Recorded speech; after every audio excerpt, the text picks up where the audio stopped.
It's tea time! Let's go!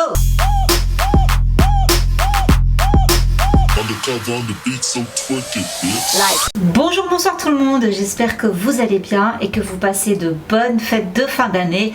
Aujourd'hui, on se retrouve pour une nouvelle vidéo sur Kanye West et Kim Kardashian. Oui, il fallait quand même finir par en parler de eux deux.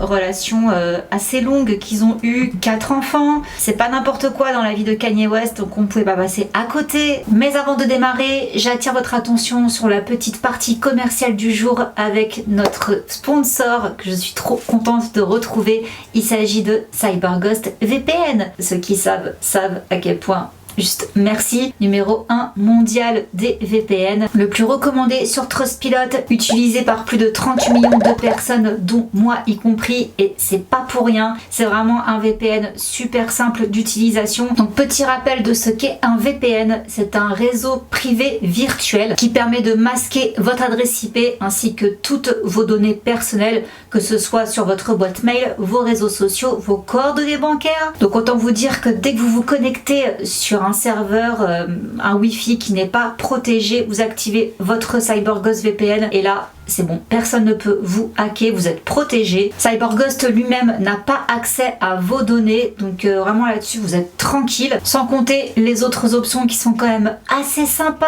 notamment pour débloquer certaines plateformes de streaming. Vous n'avez pas le même Netflix en France qu'aux États-Unis, qu'au Canada, qu'en Australie, qu'en Italie. Et pour ça, pas besoin d'être un crack en informatique ou de faire 36 000 manipulations. Non, vous allez juste sur votre interface, vous cliquez sur le joli petit fantôme, vous allez par exemple pour le streaming, vous sélectionnez Australie, voilà, établir la connexion et là bim, ça vous débloque le catalogue de ce pays sur plein de plateformes différentes, Netflix, Amazon, Disney+, Hulu et j'en passe, et tout ça disponible sur toutes les interfaces, donc que ce soit Mac, Android, Windows, iOS, tout est compatible et grâce à votre abonnement, vous pouvez également protéger jusqu'à 7 appareils. Donc votre ordi, votre tablette, votre téléphone, mais aussi sur ceux de votre famille ou de vos amis. À vous de choisir. Et avec mon lien que vous pouvez retrouver en barre d'infos ainsi qu'en commentaire épinglé, vous avez 83% de réduction, c'est-à-dire 2,03 € par mois avec 4 mois offerts avec une garantie de 45 jours satisfait ou remboursé. Donc franchement là ça vous coûte rien du tout de tester et de voir par vous-même. Vous avez un support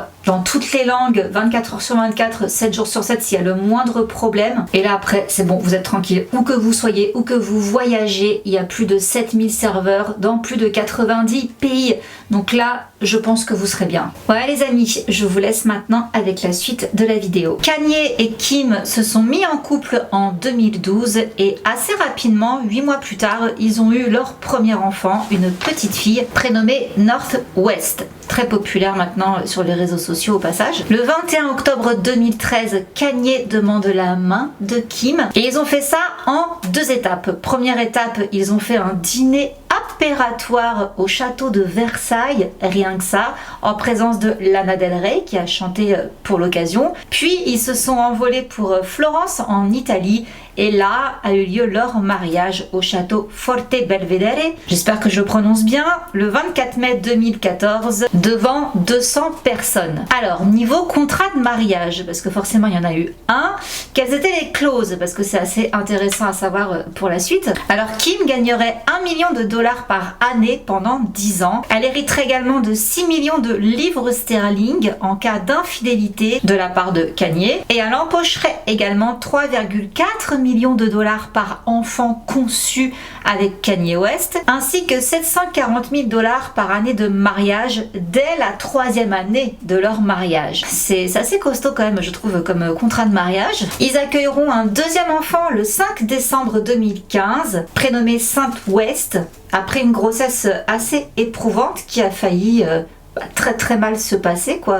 Pour Kim ça a été assez compliqué, elle a failli passer quoi, donc à ce moment là les médecins ont été assez formels et ils lui ont dit qu'elle ne pourrait plus portée d'enfant. Là, c'était la dernière fois. Sinon, ça risquait de vraiment mettre sa vie en péril. Et bon, bah, naturellement, Kanye et Kim, ça a été le couple assez en vogue de cette dernière décennie. On les a un peu comparés à Angelina Jolie et Brad Pitt, rien que ça. Version plus pop et version plus trash pour certains. Et on va dire l'ombre au tableau, ça a commencé à être les dérapages de Kanye qui vont commencer à partir de 2016. Mais avant ça, il y a eu un cambriolage. Donc ça, c'était le lundi 3 octobre 2016, aux alentours de 2h30 du matin. Ça s'est passé à Paris, à l'hôtel de Pourtalès. Il y a 5 hommes armés et masqués, habillés de blousons de police, qui ont fait irruption dans l'hôtel où se trouvait Kim. Donc pour commencer, ils s'en sont pris aux veilleurs de nuit. 3 d'entre eux sont restés à faire le guet, pendant que les 2 autres sont entrés dans les appartements privés de Kim. Là, elle a été tenue en joue, avant d'être bâillonnée puis ligotée dans la baignoire. Et c'est après leur départ que Kim a réussi à défaire ses liens et qu'elle a pu joindre son garde du corps. C'était à 2h56. Il n'était même pas présent sur les lieux au moment de l'agression. Et ce jour-là, justement, il suivait en fait Kendall Jenner et Kourtney Kardashian en boîte de nuit.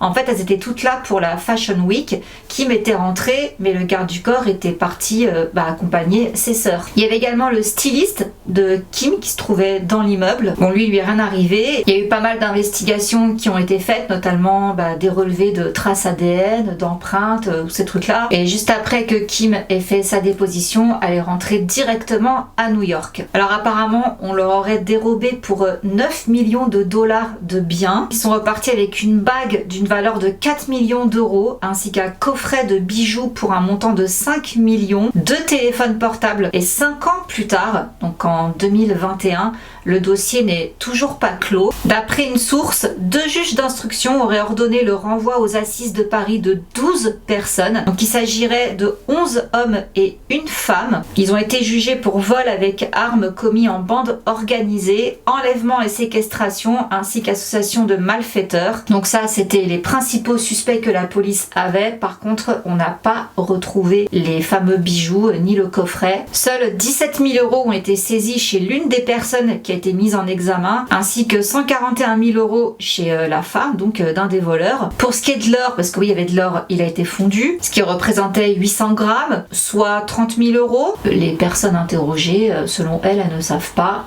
où est passé le reste. Donc au moment des faits, Kanye a directement interrompu son concert. À ce moment-là, il se trouvait à New York. Alors il y a eu un documentaire expliquant comment les réseaux sociaux permettaient aux voleurs de repérer leur proie. Et il y a l'un des braqueurs de Kim qui a raconté comment il s'est organisé avec ses complices. Et il dit: j'étais sur internet et j'ai vu ses bijoux. J'ai vu sa bague qu'elle montrait un peu partout.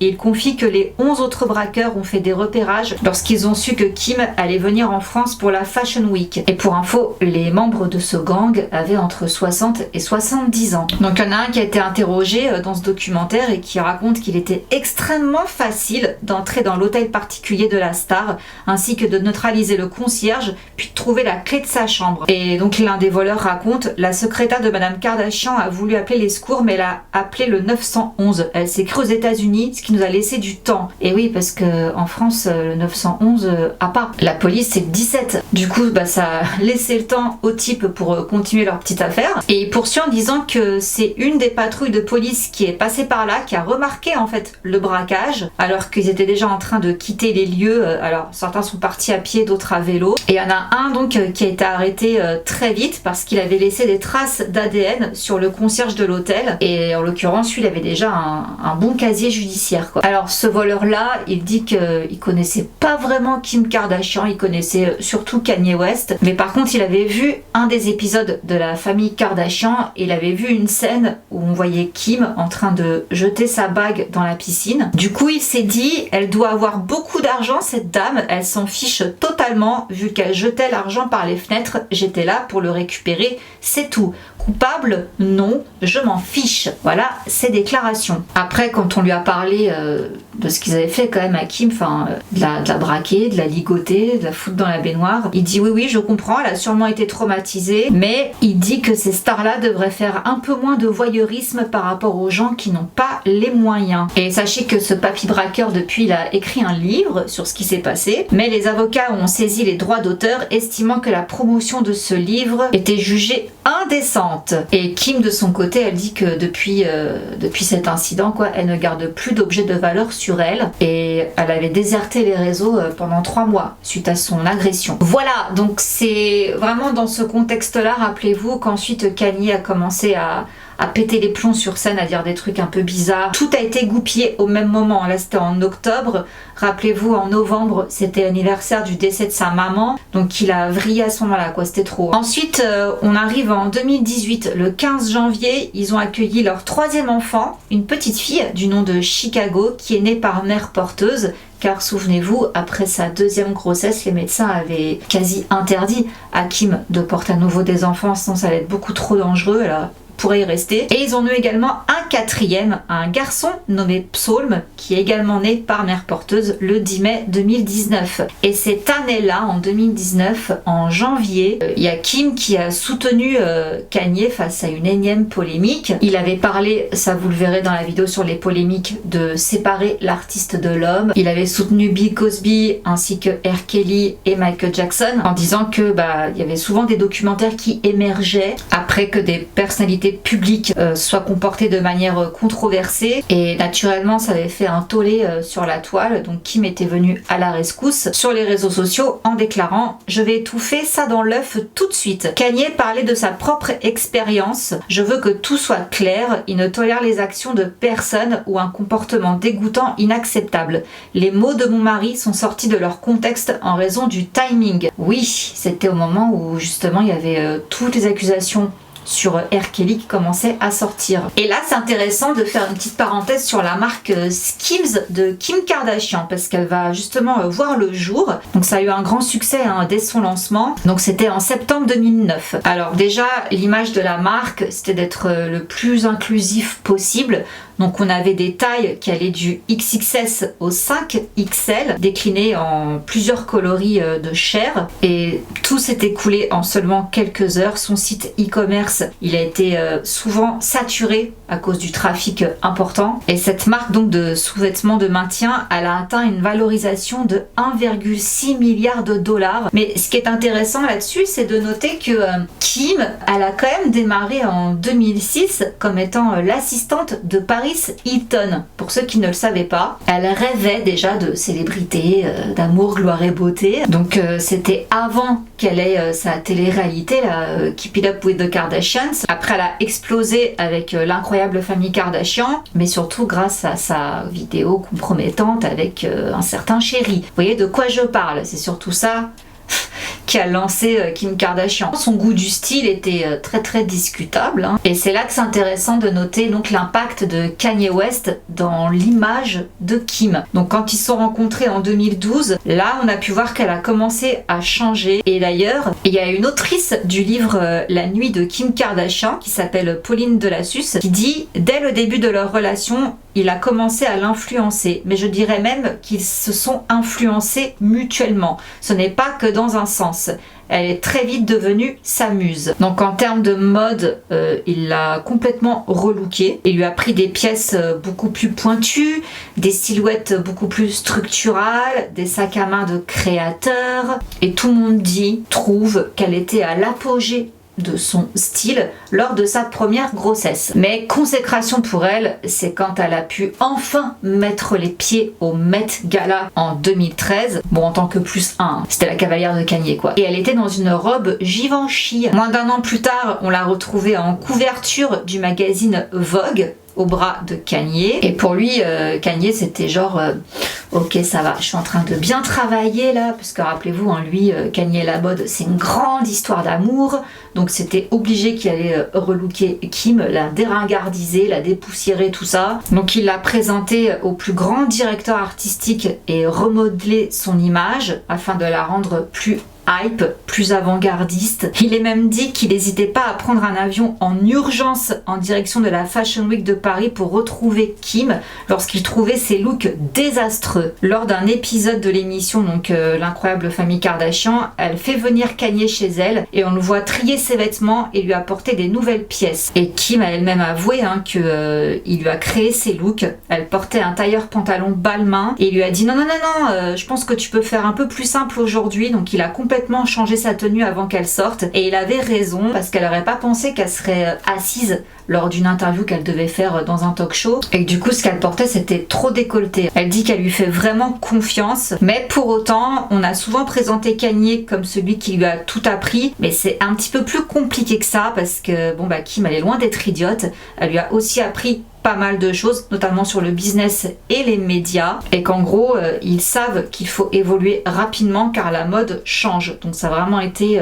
un travail d'équipe et dès 2014 on va commencer à voir Kim dans tous les événements mondains importants. Les maisons de couture vont commencer à se battre pour l'habiller. Alors elle adore Olivier Rousteing de chez Balmain, elle adore également Balenciaga, c'est une réobsession pour Kanye West, elle est même devenue l'égérie de Balenciaga et le couronnement a été en décembre 2021 où elle a reçu le People Choice Award de la Fashion Icon de l'année. Alors là ils étaient tout juste séparés avec Kanye, mais elle l'a quand même remercié pour l'impact incroyable qu'il a eu sur sa carrière. Donc elle l'a admis elle-même que son évolution mode elle était due en grande partie à Kanye. Donc on peut oublier sa petite boutique Dash là qu'elle avait avec ses sœurs. Maintenant par contre elle a plus du tout besoin de lui pour être au premier rang des défilés. Les couturiers par contre c'est pas pour autant qu'ils la trouvent beaucoup plus chic qu'avant, mais elle a gagné tellement d'argent et de pouvoir que on l'invite quoi, parce que c'est l'argent avant tout dans ce genre de milieu. Alors dès janvier 2020, des rumeurs de rupture, en tout cas on sait qu'ils n'habitent plus ensemble. Kanye vit dans le Wyoming, Kim est resté à Los Angeles et le 19 juillet 2020, on a donc la sortie du nouvel album de Kanye, Donda, et là Kanye annonce donc qu'il se présente aux élections présidentielles. Donc il fait son premier meeting là où il fond en larmes en disant qu'il a failli tuer sa fille. Ça pareil je vous en parle dans la vidéo sur les polémiques. Ça a un peu alerté tout le monde ce pétage de plomb. Voilà, ça ressemblait plus à une espèce de séance de thérapie qu'à un vrai discours de futur président, enfin du moins potentiel futur président. Donc il a été pris en charge par des médecins. On a dit oui mais il est en phase maniaque là, il est bipolaire, tout ça. Et il a accusé sa femme de pas mal de choses, notamment de l'avoir interné de force. Donc on a eu toute une série de tweets. Donc là il commence à dire que le film Get Out c'est à propos de lui, que tout le monde le sait. Ensuite il a continué à tweeter comme quoi il voulait divorcer d'avec Kim. Il l'a également accusé de l'avoir trompé à plusieurs reprises avec Meek Mill, donc c'est l'ex de Nicki Minaj, à l'hôtel Waldorf Astoria de Los Angeles. En fait ça c'était juste une rencontre qu'elle avait fait avec lui effectivement. C'était pour une réforme pénitentiaire. C'était il y a 2 ans de ça. Et elle avait quitté les lieux juste après l'entretien quoi. Donc a priori non, elle n'a pas trompé Kanye avec ce gars. Meek Mill de son côté il a même nié tout ça quoi. Ensuite Kim s'est exprimé sur les réseaux. Beaucoup d'entre vous le savent, Kanye est bipolaire. Tous ceux qui connaissent la maladie ou connaissent quelqu'un qui l'a savent à quel point c'est compliqué et douloureux à comprendre.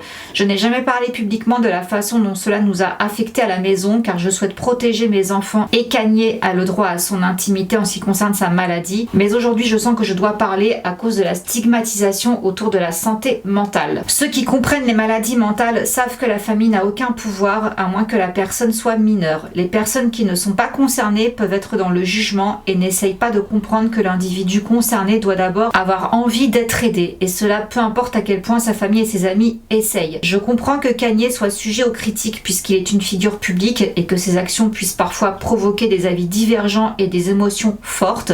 C'est une personne brillante mais compliquée qui en plus de la pression d'être un artiste et un homme noir a connu la perte douloureuse de sa mère et doit gérer la solitude qui est amplifiée par sa bipolarité. Je demande gentiment que les médias et le public nous donnent la compassion et l'empathie nécessaires pour que nous puissions surmonter cela. Merci pour ceux qui ont exprimé leur inquiétude pour le bien-être de Kanye et pour votre compréhension. Après priori soutien de Kanye, quoi. Ils ne sont pas en train de divorcer, de se séparer ni rien. Elle prend encore sa défense. Et rapidement, le 26 juillet, il y a Kanye qui va tweeter: je souhaiterais m'excuser auprès de ma femme Kim pour avoir dévoilé en public ce qui aurait dû rester privé. Je ne l'ai pas protégée comme elle me protège. Kim, je veux te dire que je sais que je t'ai blessée. S'il te plaît, pardonne-moi. Merci pour avoir toujours été là pour moi. Le 28 juillet, donc juste après, on a eu des images de Kim qui ont été prises par les paparazzi. On la voit rendre visite à Kanye. Visiblement, ça avait l'air d'être un petit peu tendu. On la voit en larmes sur les photos. On sait pas vraiment de quoi il parle, mais bon, on se doute bien que là, il traverse une assez grosse crise. En décembre de la même année, Kanye aurait acheté un manoir dans la même rue que Kim pour se rapprocher d'elle, parce que bon là, c'est pas encore officiel qu'ils sont séparés, mais en tous les cas, ils ne vivent plus ensemble. Ils auraient même entamé une thérapie de couple sans succès, car le 19 février, ils annoncent leur divorce. Et d'après ce qu'on dit, elle serait en couple avec Pete Davidson. Alors lui, Kanye de son côté, il a vite fait fricoter avec Julia Fox. Après, il s'est mis avec un mannequin, Chaney Jones. Et le divorce a été prononcé le 2 mars 2022. Ce serait Kim qui aurait demandé donc le divorce après 7 ans de mariage. Raison: dissension politique et style de vie. Donc apparemment, la goutte d'eau a été la candidature de Kanye aux élections présidentielles, et d'autre part elle dit que de toute façon elle n'était plus heureuse et qu'elle s'est choisie elle-même. Pendant très longtemps j'ai fait ce qui rendait les autres heureux, et je pense avoir décidé ces 2 dernières années de me rendre heureuse moi-même, et ça fait du bien. Même si ça a provoqué des changements ainsi que mon divorce, je crois qu'il est important d'être honnête avec soi-même concernant ce qui nous rend heureux. Bon, en réaction, Kanye il a posté un espèce de collage de sa famille sur Instagram avec comme légende: mon Dieu, faites que notre famille se reforme. Bon, à ce moment-là, il était en couple avec Julia Fox, mais apparemment ils sont fous, quoi. Elle, de son côté, elle essaye de toujours être gentille quand elle parle de Kanye. Pour elle, Kim, ce qui est quand même le plus important, c'est d'essayer d'avoir une bonne relation avec Kanye afin d'avoir une bonne coparentalité pour leurs enfants. Ça, bon, c'est tout à son honneur. Et le 4 février 2022, alors là, Kanye a encore pété un plomb. Il a dit qu'il appréciait pas du tout que sa fille North soit sur TikTok sans qu'il ait son mot à dire. Alors elle a répondu, elle était assez remontée. Le besoin constant de Kanye de m'attaquer dans des interviews et sur les réseaux sociaux est en fait plus blessant que n'importe quel TikTok que North pourrait créer. En tant que parent qui est le principal fournisseur et soignant de nos enfants, je fais de mon mieux pour protéger notre fille, tout en lui permettant d'exprimer sa créativité et sur le support qu'elle souhaite, bien sûr avec la supervision d'un adulte, parce que cela lui apporte du bonheur. Le divorce est très difficile pour nos enfants, et l'obsession de Kanye d'essayer de contrôler et de manipuler notre situation de manière si négative et publique ne fait que causer davantage de douleur pour tous. Depuis le début, je n'ai rien voulu d'autre qu'une relation de coparentalité saine et solidaire, car c'est ce qu'il y a de mieux pour nos enfants. Cela m'attriste que Kanye continue de rendre cela impossible à chaque étape. Je souhaite gérer toutes les questions au sujet de nos enfants en privé. J'espère qu'il pourra enfin répondre au 3e avocat qu'il a eu l'année dernière, dans le but de résoudre tous les soucis à l'amiable. Et Kanye a rien trouvé de mieux à faire que de répondre à son message en l'accusant d'avoir essayé de kidnapper leur petite fille Chicago. Qu'entends-tu par fournisseur principal? L'Amérique t'a vu essayer de kidnapper ma fille le jour de son anniversaire en ne me fournissant pas l'adresse de sa fête. Tu as appelé la sécurité à l'intérieur de la maison, et ce quand je jouais avec mon fils, puis accusé de vol. J'ai dû passer un test de dépistage de drogue après la fête de Chicago parce que tu m'as accusé d'être drogué. Voilà, le genre d'échange parfaitement cordiaux qu'ils s'envoient, donc les enfants en plein milieu de cette joute verbale. Et Kanye poursuit ses provocations. Ce sera en mars où là, dans son clip Easy, tiré de l'album Donda, il représente Pete Davidson, donc le nouveau compagnon de Kim, en train de se faire kidnapper puis enterrer. Alors lui, Pete, suite à ça, il a pris la décision de demander l'aide de professionnels également de suivre une thérapie traumatologique. Donc apparemment Kim était très favorable à ce que Pete suive une thérapie et selon elle, recevoir des messages de mort de la part des fans de Kanye ainsi que toute l'attention négative en ligne, ça ne fait du bien à personne. Ajouter à quelqu'un qui souffre de maladie mentale et c'est encore pire. Kim était furieuse parce que oui, Pete il a déjà un certain passé avec les troubles mentaux,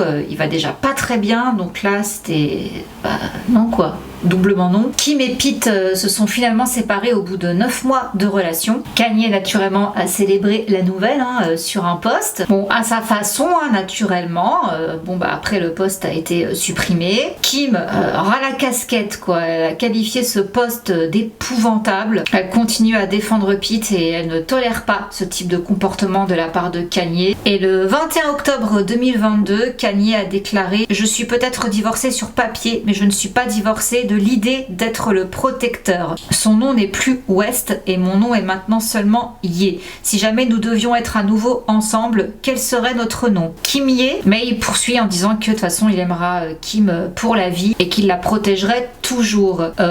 Après ça a continué avec les discours et les paroles antisémites. Il était au cœur de plein de nouvelles polémiques. Donc Kim s'est exprimé sur le sujet en disant: le discours de haine n'est jamais acceptable ou excusable. Je me tiens aux côtés de la communauté juive et j'appelle à la fin immédiate de la terrible violence et de la rhétorique haineuse à son égard. Là, ça y est, la procédure de divorce a enfin donné quelque chose. Donc ils se sont enfin mis d'accord sur la pension alimentaire ainsi que la garde des enfants et le partage des biens. Donc il devra payer 200 000 $ par mois de pension alimentaire à Kim. Les enfants resteront la plupart du temps auprès de leur mère. Et concernant les biens, ils seront divisés en fonction des termes de leur contrat de mariage. Donc Kim obtient la maison que Kanye avait achetée juste à côté de chez elle en Californie après leur séparation. Elle conserve également la propriété dans l'Idaho ainsi qu'un domaine à 60 millions de $ à Eden Hills en Californie. Et Kanye de son côté, il garde également une maison à 60 millions de $ sur la plage de Malibu ainsi que ses 2 ranchs dans le Wyoming, une propriété à Calabasas,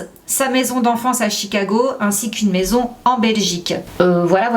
Et le dernier fait en date, c'est quand Kanye a donc déclaré aimer le moustachu. Il y a eu plein de polémiques autour de tout ça, mais dans la foulée, il a retweeté un truc sur Kim en disant qu'elle l'avait trompé avec une star de la NBA. Donc c'était juste après son émission cagoulée là. Donc il dit qu'elle l'a trompé avec Chris Paul. Abordons un dernier sujet avant que je me casse d'ici. J'ai attrapé ce gars avec Kim. Bonne nuit. Donc il a mis ça en légende d'une photo du joueur. Et la connexion que les gens ont fait, c'est que le coéquipier de ce type-là, Devin Booker, était sorti pendant 2 ans avec Kendall Jenner. Donc voilà, les gens ont déduit que peut-être il accusait Kim par rapport à ça parce que son pote connaissait la famille Kardashian. Pas de preuves, pas de news. De toute façon, juste après, il a été supprimé de Twitter. Donc là, on ne l'entend plus, du moins sur les réseaux. Et voilà, divorce finalisé, fin de l'histoire pour le moment. Donc voilà, je trouvais important quand même de vous traduire tous les tweets qu'il y a pu y avoir. Au moins, ça résumait beaucoup mieux l'histoire que si je vous le racontais. C'est bien d'avoir leurs propres mots. C'est pas facile, parce que c'est vrai que Kanye est assez incontrôlable, assez imprévisible. Et Kim à plusieurs reprises est venue à la rescousse. Elle a essayé de colmater certains trous, elle a essayé toujours de prendre la défense de son mari et d'exprimer un peu plus clairement ce qu'il avait voulu dire. Je comprends qu'elle en ait eu marre par contre. Après, ce qui s'est vraiment passé entre eux, on peut pas trop le savoir. Moi, la référence au film Get Out, elle m'a quand même assez soulevé pas mal d'interrogations, mais ça je vous en parlerai dans une autre vidéo où je parlerai justement de choses un peu plus controversées.